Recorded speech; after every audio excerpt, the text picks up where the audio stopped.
السلام علیکم ناظرین، روشن پاکستان کے چینل سے میں ہوں شفیق شجاعت۔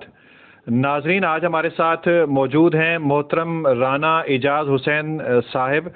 آپ ریٹائر ٹیچر ہیں گورنمنٹ ہائی اسکول کوٹ شوکت سلطان میں۔ آپ نے ایک طویل عرصہ بحیثیت ٹیچر اپنی سروس مکمل کی اور باعزت طریقے سے ریٹائرڈ ہوئے۔ آج ان کے پاس خاص آنے کی وجہ یہ ہے کہ ان کے جو طلباء کی اکثریت تھی وہ بھی چاہتی تھی کہ اعجاز صاحب کے بارے میں معلوم کیا جائے اور میں بتایا جائے کہ وہ کس طرح کی زندگی بسر کر رہے ہیں، اور خصوصاً گزشتہ 3 روز قبل ان کے کزن جو تھے، بھائی تھے، محترم رانا مشتاق صاحب، وہ دوران سروس جو ہے وہ وفات پا گئے۔ خصوصاً ان کے ساتھ ان کا یارانہ ایسا تھا کہ لوگ ان کو بھائی سمجھتے تھے، اور ظاہر کزن بھائی ہوتا ہے تو ان کی جو جوڑی تھی وہ مثالی سمجھی جاتی تھی۔ انہوں نے بھی گورنمنٹ ہائی اسکول کوٹ شوکت سلطان میں ان کے ساتھ ایک طویل عرصہ گزارا۔ دونوں بھائی اکٹھے آتے تھے، اکٹھے جاتے تھے، بہت ساری یادیں ان کے پاس محفوظ ہیں۔ ہم خصوصاً رانا مشتاق صاحب کے حوالے سے ان سے ڈسکس کریں گے اور ان کی ذاتی زندگی کو بھی ٹچ کرنے کی کوشش کریں گے، اور پوچھیں گے کہ آج کل یہ کیا ان کی مصروفیات کیا ہیں ریٹائرمنٹ کے بعد، اور یہ کیسی زندگی بسر کر رہے ہیں۔ خصوصاً رانا مشتاق صاحب کے بارے میں ہم گفتگو کرنے کی کوشش کریں گے۔ السلام علیکم جی۔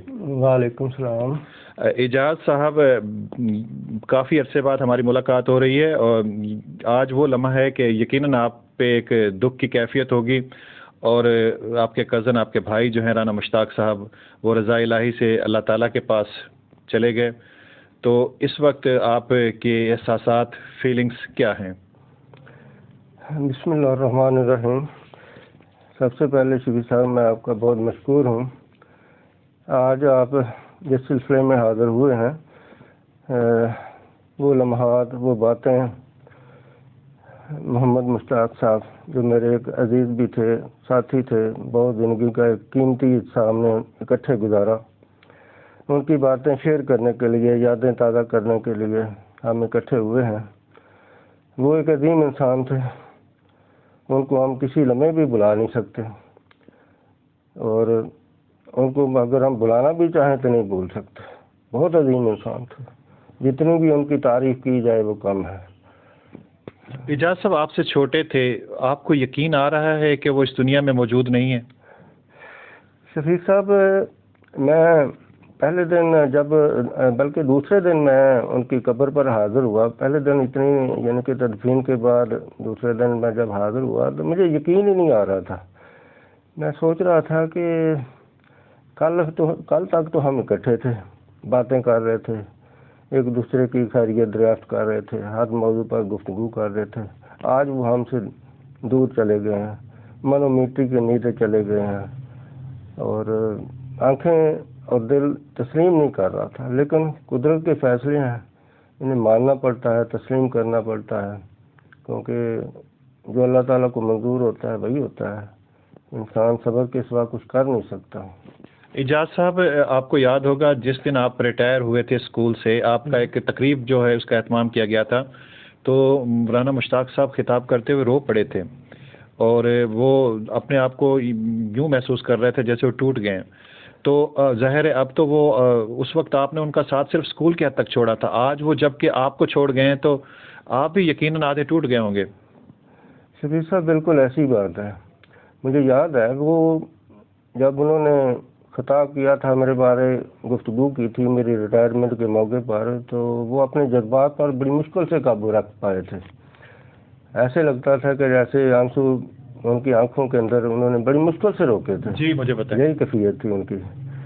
اور آپ دونوں بھائیوں میں مثالی محبت تھی، میں نے دیکھا تھا۔ آپ عموماً کہیں جاتے، خوشی میں جاتے، کسی تقریب میں جاتے تو اکٹھے، کسی غم کی تقریب میں جاتے تو آپ اکٹھے جاتے تھے، صبح واک کرنے آپ اکٹھے جاتے تھے، اور عموماً آپ کبھی جہاں بھی میں نے دیکھا ہے آپ اکٹھے، حتیٰ کہ نماز کے لیے بھی آپ اکٹھے نکلتے تھے۔ بالکل ایسی بات ہے۔ تو آپ نے عمرہ کیا، عمرے میں بھی آپ اکٹھے گئے دونوں بھائی، تو اور ہماری جو اکثریت تھی دوستوں کی وہ سمجھتی تھی کہ آپ دونوں سگے بھائی ہیں، اور پھر بعد میں پتہ چلا کہ آپ کزن ہیں۔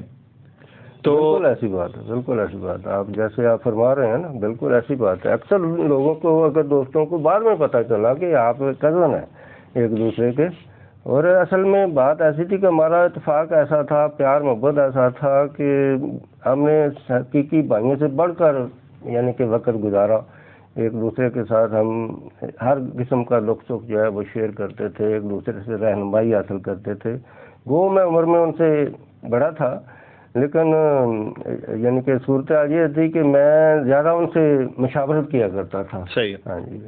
اچھا اعجاز صاحب کوئی ایسی ان کی بات جو کسی اور کو پتہ نہ ہو، آج ذرا بتائیے، آپ سے انہوں نے شیئر کی ہو کوئی ایسا دکھ یا کوئی ایسی خوشی یا کوئی ایسی بات جو کسی اور اپنے فیملی ممبر سے شیئر نہ کی ہو، آپ سے شیئر کی ہو، یا وہ محبت یا کوئی واقعہ ایسا جو ظاہر ہے آپ کے پاس تو امانت ہوگا، ہم چاہیں گے کہ وہ ہمارے ساتھ شیئر کریں. کئی ایک باتیں ایسی ہوتی ہیں شفیع صاحب، جو انسان دوسرے انسان کے ساتھ وہ اپنے دل میں ہی رکھنا چاہتا ہے اور دوسرے کو بتانا وہ ذرا ہچکچاہٹ محسوس کرتا ہے، لیکن وہ میرے ساتھ کافی باتیں، اپنے دل کی باتیں جو ہے نا وہ بتا دیا کرتے تھے، شیئر کرتے تھے. ایک تو یہ کہ جب ان کی وائف کا انتقال ہوا تو وہ اپنے آپ کو بہت تنہا محسوس کرنے لگے. مجھے دوستوں نے بھی یہی کہا کہ آپ ان کے خاص دوست ہیں، رشتہ داری تو اپنی جگہ پر، آپ نے انہیں اس کمپلیکس سے یعنی کہ نکالنا ہے اور ان کو خصوصی وقت دینا ہے. تو میرے ساتھ وہ اپنی تنہائی کا ذکر کیا کرتے تھے کہ انسان ٹوٹ جاتا ہے. ظاہر ہے زندگی کا ساتھی جب انسان سے بچھڑ جاتا ہے، وہ اللہ پاک نے پوتوں سے نوازا تھا، ان بیٹے کی شادی اللہ پاک نے 2 بیٹے عطا کیے تھے پوتے، تو ان کے ساتھ بڑا اچھا ان کا وقت گزرتا تھا. تو اس کے علاوہ اور بھی بہت سی باتیں جو ہیں وہ میرے ساتھ کر لیا کرتے تھے جو وہ دوسروں کے ساتھ نہیں کرتے تھے، کیونکہ ظاہر ہے ہم ایک دوسرے کے رازدار تھے. تو ماشاءاللہ الحمدللہ حج کے موقع پر اللہ تعالیٰ نے ہمیں 2 دفعہ حج کی توفیق دی، اکٹھا ہمارا ساتھ تھا. تو وہاں پر بھی کبھی وہ میری رہنمائی کرتے تھے، کبھی میں ان کی رہنمائی کرتا تھا. ایسے مواقع کئی ایک موقعوں پر ہمیں یعنی کہ ہم نے محسوس کیا کہ ہمارا ساتھ بہت اچھا ہے. ہم یعنی کہ میں سمجھتا ہوں اس قسم کے سفر میں ساتھ اچھا دوست ہو، اچھا رشتہ دار ہو، جس کے ساتھ انسان کا کوئی کلیش نہ ہو، تو بڑا مزہ آتا ہے. ہاں جی. اعجاز صاحب آپ کی طویل رفاقت رہی آپ کے بھائی سے، طویل سالوں پہ محیط ہے، تو ظاہر ہے جہاں محبت کی باتیں، پیار بھری باتیں ہوئی ہوں گی، کبھی کبھار ناراضگی بھی ہوئی ہوگی. ہم چاہیں گے کہ وہ بھی شیئر کر دیں، کسی بات سے آپ ناراض ہو گئے ہوں یا وہ ناراض ہو گئے، وقتی طور پہ ہوئی ہوگی اور پھر صلح بھی ہو گئی ہوگی، ایسا کبھی ہوا؟ نہیں شیخ صاحب، مجھے نہیں یاد کہ ہمیں کبھی اس قسم کا کوئی موقع ملا ہو کہ ہم نے ایک دوسرے کے ساتھ اختلاف ہوا ہو، یا کوئی ایسا زندگی میں آ جاتا ہے کوئی موقع، لیکن مجھے کوئی یاد نہیں. بلکہ میں کہوں گا کہ بالکل ایسا کوئی موقع نہیں آیا کہ ہم نے ایک دوسرے کے ساتھ ناراضگی کا اظہار کیا ہو یا ہم روٹھے ہوں ایک دوسرے کے ساتھ. نہیں، ایسی کوئی بات نہیں. بلکہ اسکول میں تو سمجھو ہمارا تقریباً میں نے 2 سال باہر گزارے، اس کے بعد واقعی میری پوری سروس کو شوقستان میں گزری ہے. تو وہیں پر مشتاق صاحب عاجز صاحب ماشاءاللہ ہمارا اکٹھا ساتھ، پہلے ہم سائیکل پر جاتے تھے، پھر ہم موٹر سائیکل پر اکٹھے جاتے تھے. تو کوئی ایسا موقع نہیں آیا کہ ہم ایک دوسرے کے ساتھ کوئی، بلکہ دوست کہا کرتے تھے کہ ہم نے کبھی آپ کو لڑتے جھگڑتے یا کسی بات پر اختلاف کرتے نہیں دیکھا. تو عائشہ ماشاءاللہ کہا کرتے تھے کہ آپ ضرور ہمیں لڑانا چاہتے ہیں، ہمارا اچھا وقت گزر رہا ہے، تو اچھی بات ہے، خوشی کی بات ہے. ہاں جی الحمدللہ کوئی ایسا موقع نہیں آیا کہ ہم ایک دوسرے کے ساتھ الجھے ہوں، کسی معاملے میں اختلاف کیا ہوں. یہ اور ہماری اعجاز صاحب آپ کے طلبہ کی اکثریت یہ جاننا چاہتی ہے کہ ہمارے جو ٹیچر اعجاز حسین صاحب ہیں، ریٹائرمنٹ کے بعد وہ ان کی مصروفیات کیا ہیں، کہاں ہوتے ہیں، ان کے روزوں جو شب ہیں وہ کیسے گزر رہے ہیں، آپ کے اسٹوڈنٹس آپ اگر بتانا چاہیں تو، اور آج کل کیا کر رہے ہیں اور کیا کرنے کے ارادے ہیں؟ جی صاحب الحمدللہ میرا بہت اچھا وقت گزر رہا ہے. ریٹائرمنٹ کے بعد میں نے اپنے آپ کو فارغ ہی رکھا ہوا ہے، کوئی میری مصروفیت نہیں ہے. ظاہر ہے الحمدللہ معقول پینشن ہے، بہت اچھا گزارا ہو رہا ہے. تو ابتدائی سٹیج میں کاروبار کرتے رہے ہیں، دکانداری بھی ہم کیا کرتے تھے، کھیتی باڑی بھی کیا کرتے تھے، اور اسی طرح ساتھ ساتھ سروس بھی چلتی تھی. لیکن بعد میں میں نے یہی سوچا کہ یعنی کہ ایک جانبی توجہ کرنی چاہیے، بچوں کو ان کا حق ادا کرنا چاہیے. تو میں نے ٹوٹل اپنی توجہ تعلیم کی جانب مرکوز کی. تو اب الحمدللہ ریٹائرمنٹ کے بعد بڑا اچھا وقت گزر رہا ہے. گھر میں رہتے ہیں، مسجد کی جانب بار بار جاتے ہیں، کوئی کا چکر بازار کا لگا لیتے ہیں، دوستوں کے ساتھ بھی گاہے بغیر ملاقات ہوتی رہتی ہے، ایک دوسرے کی خیریت دریافت کرتے ہیں. بہت اچھا وقت گزرا. سر آپ نے بھرپور زندگی گزاری ہے، تو کبھی یعنی ابھی بھی کوئی ایسی دل میں خواہش ہو جو ادھوری ہو اور دل چاہتا ہو کہ میری یہ خواہش جو ہے پوری ہو جائے؟ شفیق صاحب، کوشش کیا، میں سمجھتا ہوں کہ ہر انسان کے دل میں خواہش ہوتی ہے کہ میں اپنے آپ کو خوب سے خوب تر بنانے کی کوشش کروں، تو پھر بھی میں سمجھتا ہوں کہ شاید کہیں ایسی کوئی وقت یا ایسا کوئی لمحہ گزرا ہوگا جہاں پر میرے سے کوئی کوتاہی ہوگی ہو، تو میں اللہ تعالیٰ کی بارگاہ میں دعا کرتا ہوں کہ یا اللہ رب العزت، میں اپنے فرائض منصوبی میں اگر کسی جگہ پر مجھ سے کوتاہی ہو گئی ہے تو میں اللہ رب العزت سے بھی معذرت خواہ ہوں، اور اپنے ملنے والوں سے بھی، اپنے شاگردوں سے بھی معذرت خواہ ہوں کہ کسی جگہ پر میں نے پیریڈ مس نہیں کیا یا کوئی اس قسم کی مجھ سے کوشش میں نے کی ہے کہ میں کسی کی حق تلفی نہ کروں۔ نہیں، وہ تو آپ کی زندگی بھرپور گزری ہے، کوئی ایسی خواہش ابھی ہے دل میں بھئی یہ ہو جائے، یہ میں کر لوں اپنی زندگی میں جاتے جاتے، یا ظاہر اب زندگی کا اختتام ہونے کو ہم 60 سال تو گزار چکے، تو کوئی دل میں ابھی بھی کوئی خواہش ادھوری ہے؟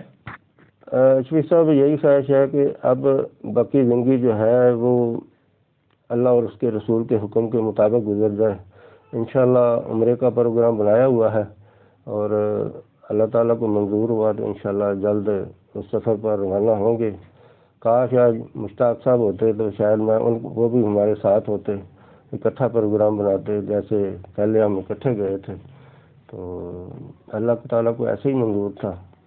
اب یہی مشن ہے کہ باقی زندگی جو ہے وہ خیر الناس سے من ینفع الناس، اس مشن کے تحت گزر جائے، تو مخلوق خدا کو فائدہ پہنچایا جائے، علم کو، اللہ اور اس کے رسول کے احکامات کو عام کیا جائے۔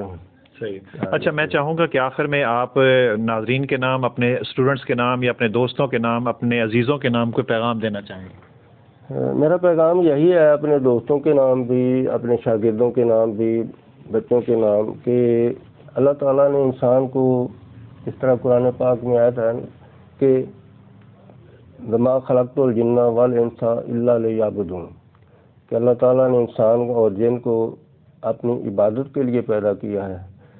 تو دوران سرفسمی میں یہی کہا کرتا تھا کہ ہم بعض اوقات اس قرآن پاک کی آیا مبارکہ کا مفہوم کسی اور انداز میں لیتے ہیں، کہ ہم سمجھتے ہیں کہ انسان جو ہے اس کو اللہ تعالیٰ نے عبادت کے لیے پیدا کیا ہے، وہ نماز روزائی میں مصروف رہے، صدقات و خیرات میں یعنی کہ کرتا رہے، لیکن یہ بڑی جامع قرآن پاک کی آیت ہے۔ اس کا مطلب یہی ہے کہ انسان ہر وقت اللہ تعالیٰ کی بندگی میں لگا رہے۔ جس سٹیج پر انسان موجود ہے، خواہ کوئی ذمہ دار ہے، خواہ کوئی ٹیچر ہے، خواہ کوئی بزنس مین ہے، وہ اگر دیانتداری کے ساتھ اپنا ذمہ داری نبھا رہا ہے تو وہ اللہ تعالیٰ کی عبادت میں ہے۔ اس کا روزی کمانا، اس کا کھیتی باڑی کرنا، اس کا بزنس کرنا، وہ سبھی عبادت میں ہے، جہاں پر وہ ناپ تول میں کمی نہیں کرتا، جھوٹ نہیں بولتا، جائز پرافٹ کے ساتھ وہ اپنا کاروبار کر رہا ہے، تو وہ اللہ تعالیٰ کی عبادت میں مصروف ہے۔ میں بھی یہی چاہتا ہوں کہ ہماری سوچ اس قسم کی ہو جائے کہ ہم اللہ تعالیٰ کی رضا کے لیے اپنا جینا مرنا جو ہے وہ مخصوص کر لیں۔ ناظرین، آپ نے محترم رانا اعجاز حسین صاحب کی خوبصورت باتیں سنی۔ انہوں نے آخر میں جو خوبصورت میسج دیا اس کا مفہوم یہ ہے کہ ہمارا ہر عمل جو ہے اپنے رب کی رضا کے لیے ہونا چاہیے، ہماری کوشش ہونی چاہیے کہ ہمارا رب ہم سے راضی ہو جائے۔ آپ کو محترم اعجاز صاحب کا انٹرویو کیسا لگا؟ اگر اچھا لگا تو اس ویڈیو کو لائک کیجئے، کمنٹ میں کچھ نہ کچھ ضرور کہیے۔ اگر آپ نے ابھی تک ہمارے چینل کو سبسکرائب نہیں کیا تو سبسکرائب کر دیں، ساتھ ہی بیل آئیکن کا بٹن ضرور دبا دیں تاکہ ہماری ہر آنے والی نئی ویڈیو آپ تک بآسانی پہنچ سکے۔ شفیق شجاعت کو اجازت دیجیے، ملتے ہیں کسی اور کے ساتھ۔ اللہ نگہبان، اللہ حافظ۔